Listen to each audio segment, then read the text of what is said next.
So, I am about to head out to the Sacred Nature Retreat at Lighthouse Landing Camp.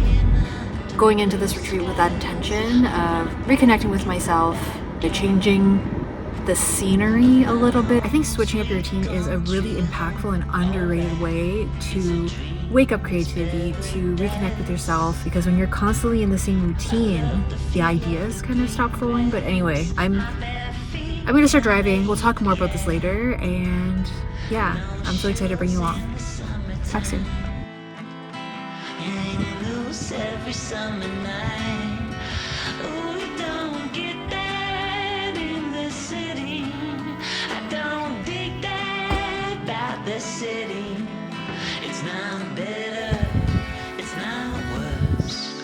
It's just a different type of living. When I'm going home, yeah. On the menu tonight is a non-bread pizza. Got my cheese shredded. Have my toppings in a little container here.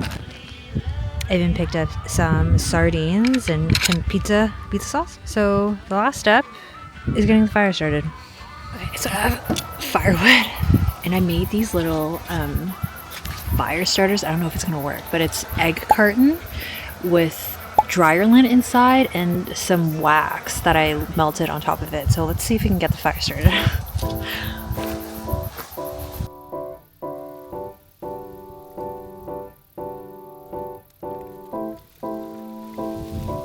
I gathered some more twigs and bark and another fire starter. I only have 3 of these guys, so I guess I'll have to figure out how to make it work tomorrow and the day after. So let's try again.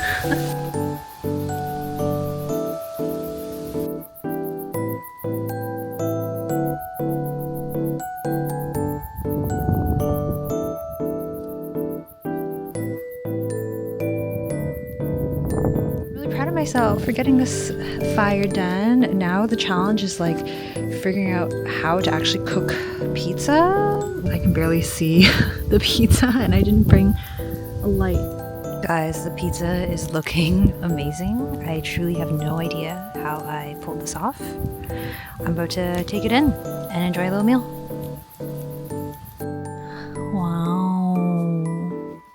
I am so proud of myself. What? It is so crispy, the bottom. Wow, perfectly toasted. Cheese is melted. Let's go.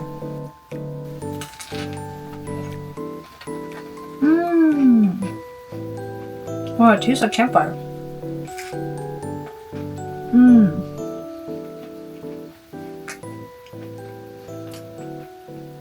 It's giving adult Lunchable. Way back in, I want to say 2021, my boyfriend Dong and I had come here. We stayed actually at the cabin right next to here. Yeah, we hadn't really had much experience like camping or being in the outdoors, so this was kind of our entryway in. As I was like rummaging through my things recently, cleaning up the little junk room that we have, I found this note and I was just like, wow, that was really nice. I wonder if they're still there. And I checked online and they just so happened to have this retreat here this weekend. It is based around the book called Sacred Nature, which talks about the relationship between religion and nature. And it's really a fascinating read. And throughout the week, we're going to obviously be connecting with nature individually, but also like discussing the book. Recently, just going through the motions and the routines of things, I found myself kind of getting swept away by the energy of city life. And this was, I figured, the perfect way to get away, reconnect with myself.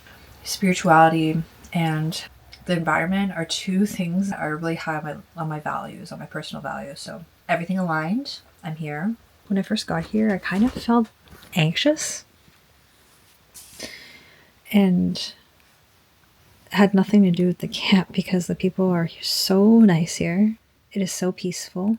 Whenever you encounter true quiet, you're suddenly able to hear your mind, which isn't always the most pleasant thing because our minds can get out of control sometimes. And I think when it's loud and busy, you don't realize it. But when you come into the quiet, whenever you are in nature, the first thing I noticed was like the loudness of my mind and my nervous system, how I was feeling kind of activated, a little jumpy. That discomfort of the quiet is enough to run from the silence. And I catch myself doing it all the time. I've been through this enough times to know that after a day or two, but maybe a couple days even, my body actually starts relaxing. I do think that there's a lot to be learned, and there is a deep utility to the quiet because it allows our nervous systems, our minds, and our bodies to actually settle, come back to a state of equilibrium that is more aligned with what our bodies are built for. We weren't built for the big city. We weren't built for constant productivity, constant plans, constant achieving. It needs to be balanced out with rest and quiet. And I'm so grateful to be here and just surrounded by so many inspiring things. Like nature in itself is enough. Not to mention this mural that's in my room. How stunning. Not only that, there's this little book about being mindful at my bedside table, not to mention like 3 other books they left on my porch along with like a nice note. Oh, just so much love and care went into every detail here. It's run by the most wonderful family, and I'm just excited to talk about spirituality and nature. And I just know that I'm going to leave here with a lot of inspiration, or I hope so. As for tonight, it's adjusting to the slowness, and I'm going to do that with some meditation and journaling.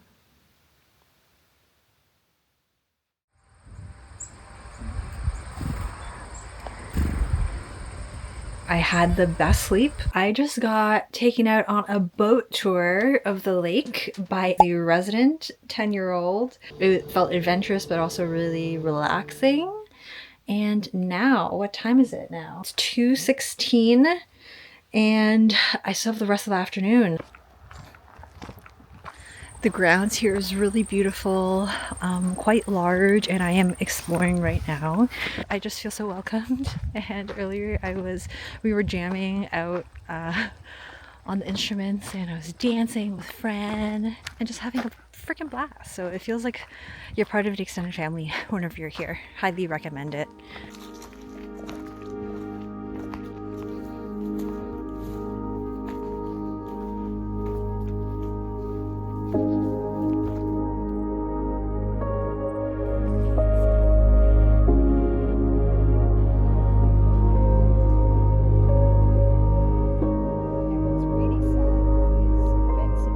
Checking in at the end of day 2 in the evening. We all had dinner together. There was like a discussion period where we talked about the different chapters and themes of the book.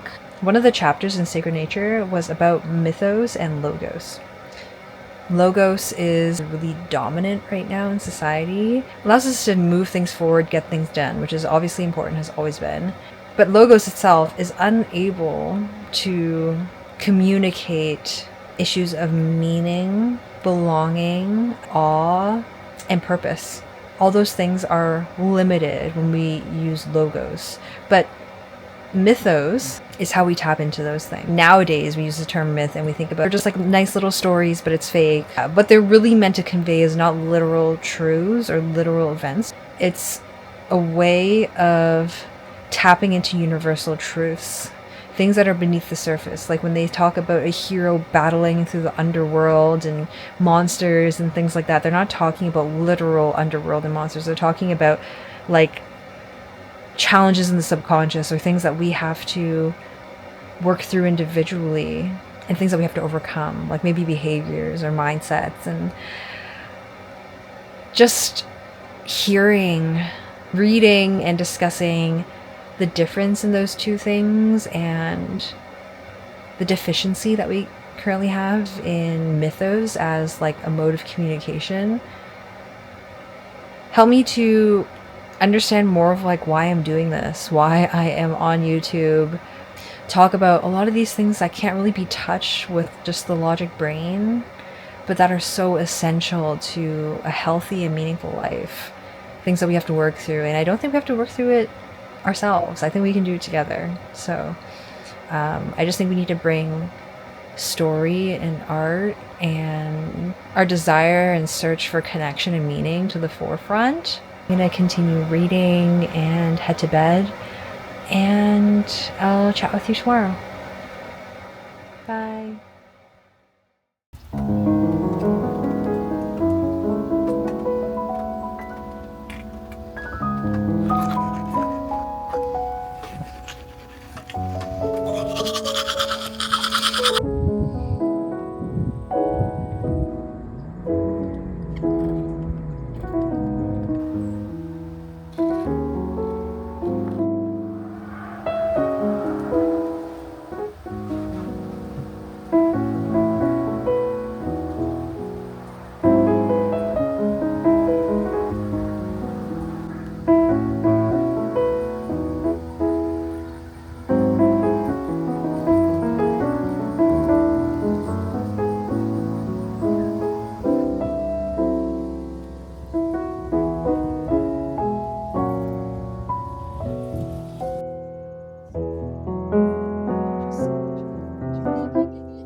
They almost look like sea urchins.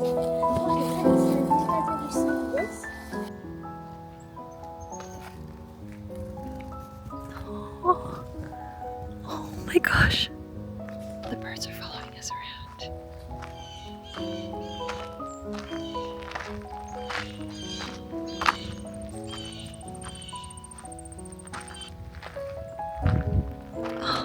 Oh my gosh.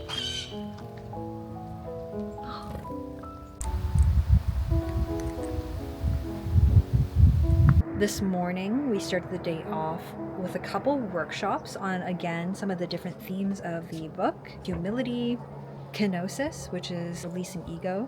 An activity I love today, went on a silent walk. We could collect different items from nature. I grabbed, oh yeah. No, come back. Okay. The assignment was to think of a relevant metaphor, thought, or reflection on what lesson this plant or piece of nature could teach us. Two different flowers. One was a brown-eyed Susan, and the other one was like a little white flower that branched out. There's tons of little white flowers. I don't know why everything's flying away. As well as some birch bark for the flowers. Whether your path is straight and linear, like the brown-eyed Susan, or maybe branching off to a lot more little paths, like the white flower stem. It ends up beautiful either way. Second was on the birch bark, and just seeing the birch tree shed its bark so naturally to allow people to build things or just to nurture and fertilize the ground beneath it reminded me that it's important for us to shed any beliefs, behaviors, attitudes, thoughts, negativity from other people that don't serve us. It can be simple, natural process of nature. And we had this gorgeous collection of things that were found in the forest. I am so sad to leave this place. A final activity that we begun on day one and that now I'm going to complete is that we picked a photo card, like a physical card, as well as a cue card with one of the participants' name on it at the beginning of the session. And on the final day, we write that person a card. We meditate on this person, kind of, we're in their presence, and we write them a message that maybe they may want to hear. I'm going to write it down.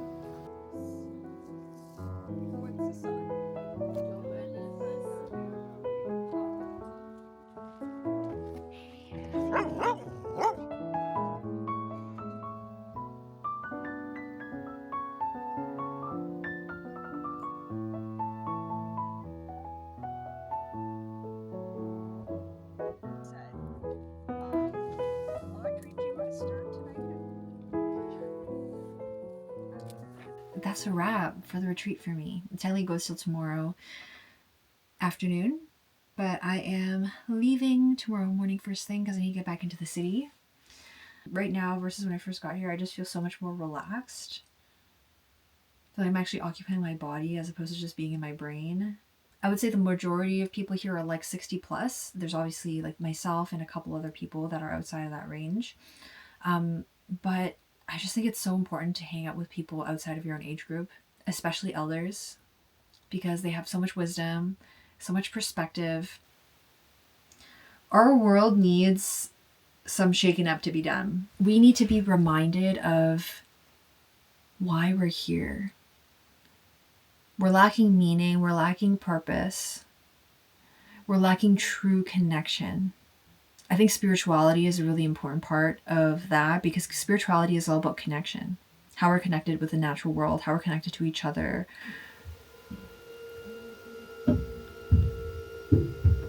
Hello?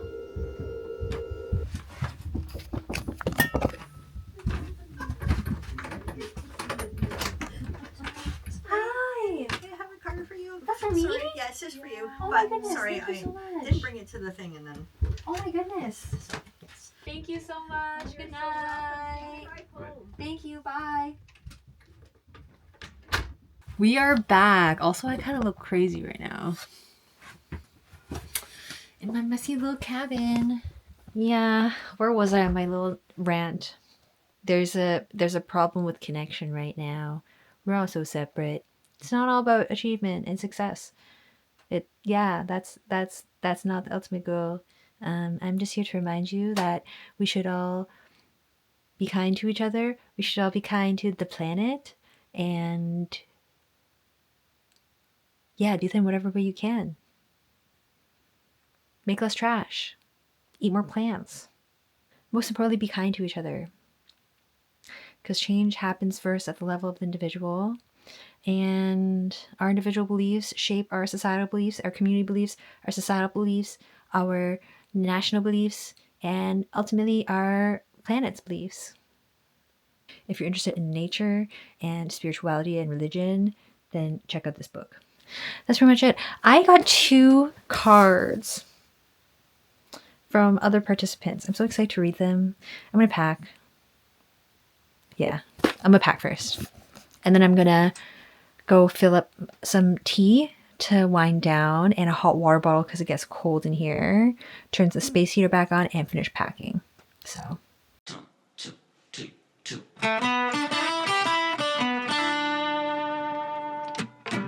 Laying under blue skies on my back in the backyard. My hope is that this video inspires you to slow down and to take some time to connect with yourself and with nature. If you've watched this far, thank you so much for being here, and we'll talk again really soon. Bye.